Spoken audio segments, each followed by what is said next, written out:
यहाँ तुम जैसे बीज बोगे वैसे फसल काटोगे। इसलिए प्रेमी भाई बहनों, हमारी आपसे प्रार्थना है कि आप सभी लोग शाकाहारी रहिएगा। ये तरह तरह की बीमारियां जो आज के समय में फैल रही हैं, इसका मुख्य कारण एक ही है, लोगों का खान पान गंदा हो गया। अरे आप अपनी बुद्धि से विचार करिए, जब इंसानों के खून में जानवरों का खून मिल जाएगा, इंसानों के अंदर जब जानवरों के कीटाणु पहुंच जाएंगे, तो न जानवरों की दवा काम में आएगी न इंसानों की दवा काम में आएगी। तो परिणाम क्या होगा? ऐसी महामारियां फैलेंगी। अभी कोरोना जैसी महामारी आई, पूरा विश्व तबाह हो गया। लोग अपने अपने घरों में कैद हो गए, कोई किसी से मिलने को तैयार नहीं।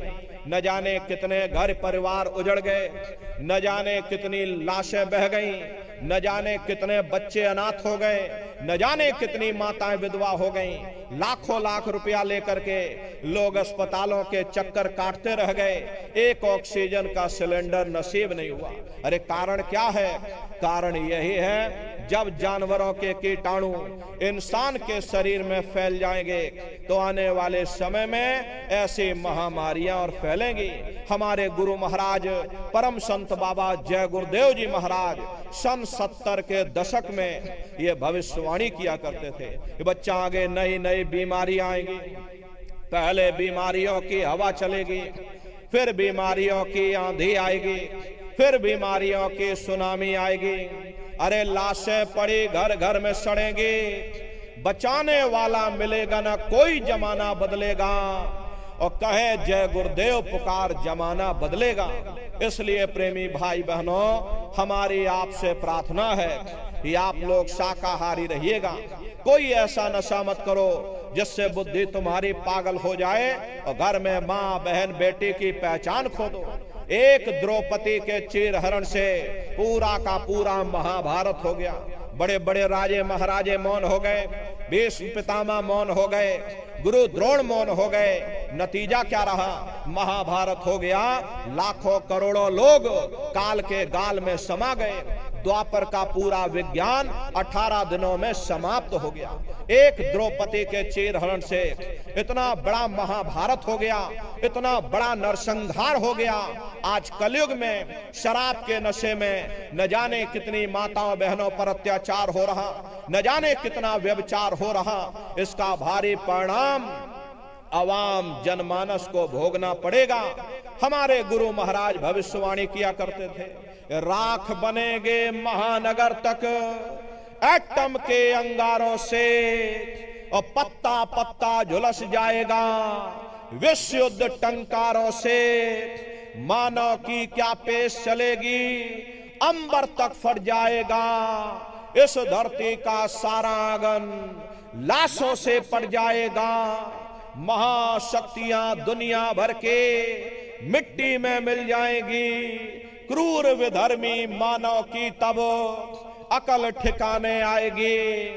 ऐसा भीषण बम भोले का तांडव होने वाला है। और जागो जागो दुनिया वालों, समय बदलने वाला है। इसलिए प्रेमी भाई बहनों, हमारी आपसे प्रार्थना है कि आप लोग शाकाहारी रहिएगा। कोई ऐसा नशा मत करो जिससे बुद्धि तुम्हारी पागल हो जाए और घर में माँ बहन बेटी की पहचान खो दो। अरे आप अपने आप को कट्टर हिंदू मानते हो। अरे भाई, हम कट्टर हिंदू हैं, हमसे बड़ा दुनिया में कोई सनातनी नहीं। हम भगवान राम को मानने वाले, हम बजरंगबली को मानने वाले, हम दुर्गा मैया को मानने वाले, हम महात्मा बुद्ध को मानने वाले, हम भगवान कृष्ण को मानने। अरे भाई, आप राम को मानते हो, आप दुर्गा मैया को मानते हो, आप महात्मा बुद्ध को मानते हो, आप भगवान कृष्ण को मानते हो, तो उनके आदर्शों पर भी चलना सीखो। भगवान राम ने कभी नहीं कहा कि तुम मांस खाओ, या भगवान कृष्ण ने कभी नहीं कहा कि तुम शराब पियो।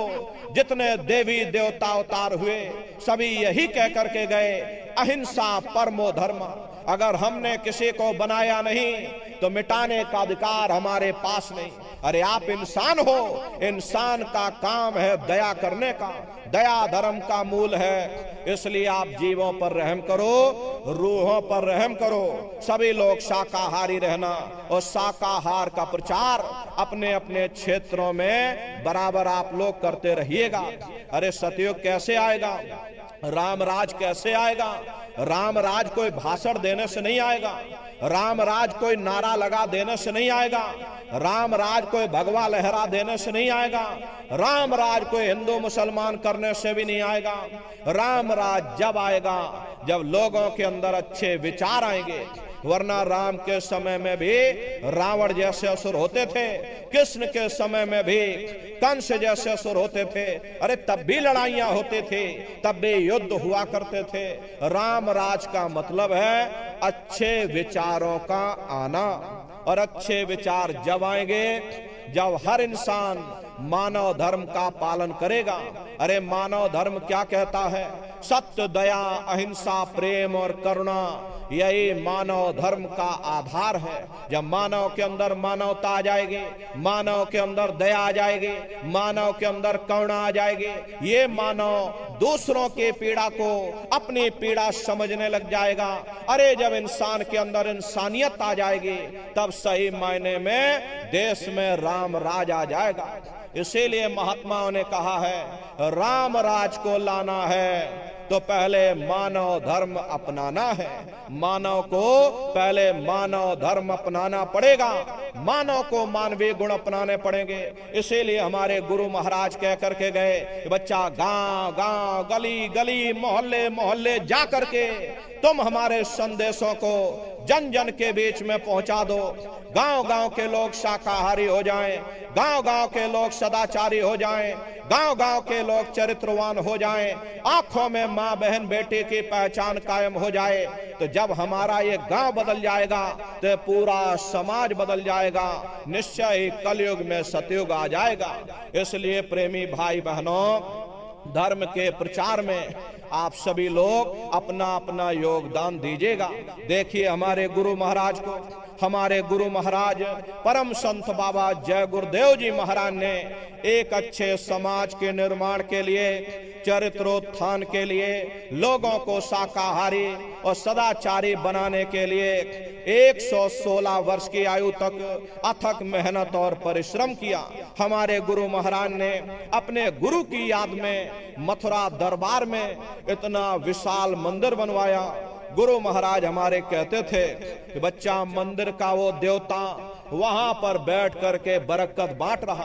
अरे आप लोग आइए, वहां कोई रुपया पैसा नहीं चढ़ाया जाता, कोई चंदा चुटकी नहीं। अरे आप लोग आए, मंदिर के देवता के सामने अपनी एक बुराई को चढ़ा दीजिए।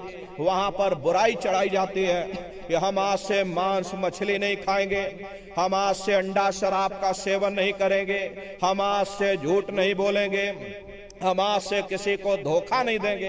अरे आप अपनी एक बुराई चढ़ा दो, आपकी एक मनोकामना पूरी होगी। ऐसा वरदानी मंदिर हमारे गुरु महाराज ने अपने गुरु की याद में मथुरा दरबार में बनाया है।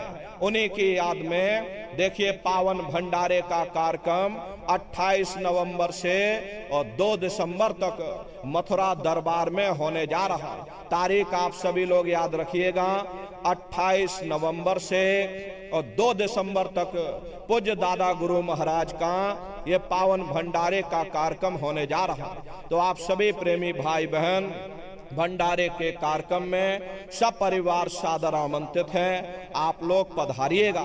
अरे अपने दरबार का दर्शन करना। देखिए मथुरा दरबार में हमारे गुरु महाराज की एक छोटी सी गौशाला भी है। हमारे गुरु महाराज के पास में कुल 2 गाय थी। 2 गायों का इतना बड़ा परिवार है, बाहर से कोई गाय नहीं मंगवाए, 2 गायों का इतना बड़ा परिवार है। आज के समय में करीब करीब 3000 गायें हैं और 3000 के ऊपर सांड है। गौशाला अलग है और नंदीशाला अलग है। हमारे यहाँ किसी को बाहर नहीं भेजा जाता, क्योंकि हमारे गुरु महाराज कह करके गए कि बच्चा इनको यहीं रखना, यहीं सेवा पानी करना। इसीलिए चाहे गाय हो या चाहे बैल हो, हमारे यहाँ किसी को बाहर नहीं भेजा जाता। गायों के लिए अलग से गौशाला है और सांडों के लिए अलग से नंदीशाला बनी है। उसी के बगल में अपना एक बहुत बड़ा कॉलेज है जिसमें 2,500 से 3,000 बच्चे निःशुल्क विद्यादान करते हैं। कॉपी किताब, पढ़ाई लिखाई, भोजन पानी बिल्कुल निःशुल्क है। उसी के बगल में अपना एक बहुत बड़ा अस्पताल है।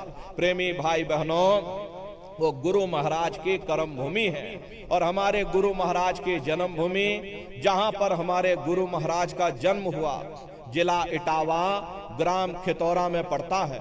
जैसा भव्य मंदिर मथुरा दरबार में बना हुआ, उसी तरह से भव्य मंदिर गुरु महाराज की जन्मभूमि पर बन करके तैयार हो चुका।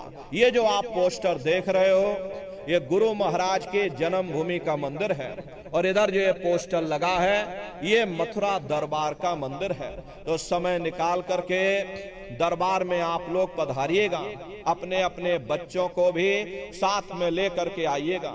हम लोग ये सोचने लगते हैं, यार बच्चों को क्या करेंगे ले जाकर, ये बच्चे छोटे हैं, इनको घर में रहने दो, इनको पढ़ाई लिखाई करने दो। अरे पढ़ाई लिखाई जरूरी है, हम आपकी बात मानते हैं, ये आज के समय में शिक्षा बहुत जरूरी है।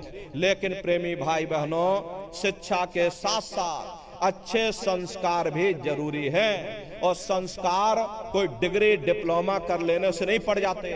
अगर डिग्री और डिप्लोमा कर लेने से ही इन बच्चों के अंदर संस्कार पड़ गए होते तो हिंदुस्तान में इतने वृद्धाश्रम न खोले जाते। अरे संस्कार पड़ेंगे महात्माओं के वचनों से, संस्कार पड़ेंगे सत्संग के माध्यम से। ये बच्चे देश के भविष्य हैं। इन बच्चों के अंदर अच्छी शिक्षा के साथ साथ अच्छे संस्कार डालना ये समय की बहुत बड़ी मांग है। अरे आज के समय में बच्चों के अंदर संस्कारों की कमी देखी जा रही, वरना पहले के समय में अकेले माँ बाप अपने 4-4 बच्चों को पाल लेते थे, लेकिन आज के समय में वही 4-4 बच्चे, वही डिग्री और डिप्लोमा किए हुए बच्चे अपने माँ बाप को रोटी नहीं खिला पा रहे। शादी हो जाती है, घर परिवार बांट करके रख दिया, जमीन जायदाद बांट करके रख दी, चूल्हा चौका बांट करके रख दिया, यहाँ तक कि बेचारे बूढ़े माँ बाप को भी बुढ़ौती में बांट करके रख दिया। 10 दिन तुम हमारे घर छोड़ दो और 10 दिन बाद ले जाओ अपने घर रोटी खिलाओ। अरे ये सब क्या है? ये संस्कारों की कमी है।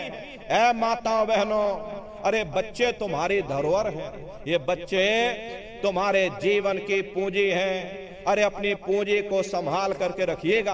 इन बच्चों को आप बचपन से तैयार करो, इनको अच्छी शिक्षा देना, इनको अच्छे संस्कार देना, इनको शाकाहारी बनाना, इनको सदाचारी बनाना, इनको चरित्रवान बनाना। अरे इनको भी तुम राम और कृष्ण बना दो। यही बच्चे बड़े हो करके अपने माँ बाप का नाम रोशन करेंगे, घर और समाज का नाम रोशन करेंगे। इसलिए प्रेमी भाई बहनों, अपने अपने बच्चों के साथ, इस मिश्र परिवार वालों के साथ भंडारे के कार्यक्रम में कृष्ण भगवान की नगरी मथुरा में आप सभी लोग सब परिवार सादर आमंत्रित हैं। आप लोग पधारिएगा। सुमरन, ध्यान और भजन बराबर आप लोग करते रहना। इतना जान लो प्रेमी भाई बहनों, ये रास्ता बिल्कुल सच्चा है। आप करोगे तो आपको अनुभव होगा, दिखाई भी पड़ेगा, सुनाई भी पड़ेगा। अरे तुम्हारा लोक भी बन जाएगा और तुम्हारा परलोक भी बन जाएगा। इसलिए नित्य नियम से 24 घंटे में से घंटा 2 घंटा समय निकाल करके अपने अपने घरों में बैठ करके नित्य नियम से सुमरन, ध्यान, भजन करिएगा। और कहीं अगर भूलो भटको तो जितने पुराने प्रेमी भाई बहन हैं उनकी जिम्मेदारी बनती है कि जितने भी नए लोग यहाँ आए हुए हैं, अगर वो कहीं भूलते हैं तो आप लोग उनको अच्छी तरह समझा देना कैसे सुमरन, ध्यान और भजन करना है। और सब लोग मिल करके नियम से भजन, ध्यान, सुमरन अपने अपने घरों में बैठ करके करिएगा। इतना जान लो प्रेमी भाई बहनों, रास्ता आपको हमने दे दिया है, दवाई आपको हमने दे दी है। खाना और न खाना ये आपके ऊपर निर्भर है। खाओगे बीमारी दूर हो जाएगी। हमारी आपसे प्रार्थना है, ये मानव तन बार बार नहीं मिलने वाला है। अब की बार ये मौका तुमको मिल गया है, दोबारा नहीं मिलेगा। मनुष्य रूपी मंदिर में रह करके समय रहते हुए वो धन कमा लो, वो आत्मधन कमा लो, जिससे तुम्हारी जीवात्मा का कल्याण हो जावे। तो सुमरन, ध्यान और भजन नित्य नियम से आप लोग करिएगा। और देखो प्रेमी भाई बहनों, अब ये सत्संग समाप्त होने वाला है। सत्संग समाप्त हो जाने के बाद में फिर हम नीचे उतर जाएंगे, बारी बारी से आप लोगों से मिल भी लेंगे। इसलिए आप लोग कोई धक्का मुक्की या जल्दबाजी मत करिएगा, आराम आराम से आइएगा। सबसे पहले हमारी माताएं बहनें आएंगी, उसके बाद भाई लोग आएंगे। माताओं बहनों से हमारी हाथ जोड़ करके प्रार्थना है। देखो माताओं बहनों, ये भीड़ भाड़ का समय है। आपने अपने गले में कोई सोने की चैन या कोई लॉकेट डाल रखा है, जरा उसे आप सुरक्षित करके आइएगा, क्योंकि ये भीड़ भाड़ का समय है। कुछ लोग ऐसे आ जाते हैं जिनकी निगाह आपकी चैन पर रहती है, कहीं कोई नुकसान हो जाए तो आपको तकलीफ होगी।